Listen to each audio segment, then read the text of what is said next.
Bonjour chers frères et sœurs, bienvenue dans cette vidéo. Aujourd'hui c'est une profonde tristesse et beaucoup d'émotions que je prends la parole. Ce matin à 7h35, le pape François est retourné à la maison du Père. C'est son éminence le cardinal Farel qui a annoncé sa mort avec ces mots.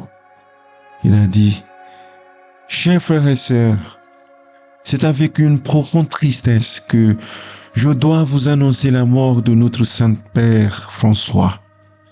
Ce matin à 7h35, l'évêque de Rome, François, est retourné à la maison du Père. Il a ajouté: toute sa vie a été consacrée au service du Seigneur et de son Église.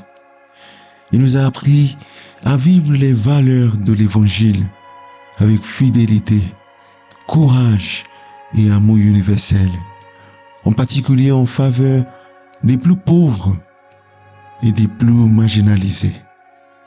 Avec une immense gratitude pour son exemple de véritable disciple du Seigneur Jésus, nous confions l'âme du pape François à l'amour infiniment miséricordieux de Dieu Trinitaire.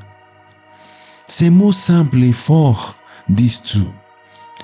Ils résument la vie d'un homme qui n'a cessé de donner, de servir et d'aimer. Le pape François, c'était un souffle nouveau dans l'Église. Le premier pape venu d'Amérique du Sud, le premier pape jésuite, le pape des pauvres, des oubliés, des périphéries. C'est lui qui s'est fait proche des migrants, des personnes âgées, des jeunes, des prisonniers. C'est lui qui pleurait pour la paix.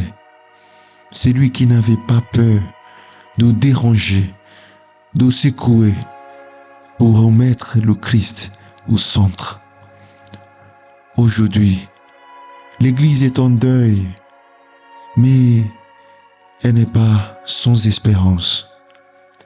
François est mort un lundi matin, au cœur du temps pascal.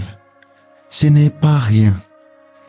Nous vivons encore dans la lumière de Pâques, dans cette certitude folle et belle que le Christ est ressuscité, que la mort n'est pas la fin, mais le passage.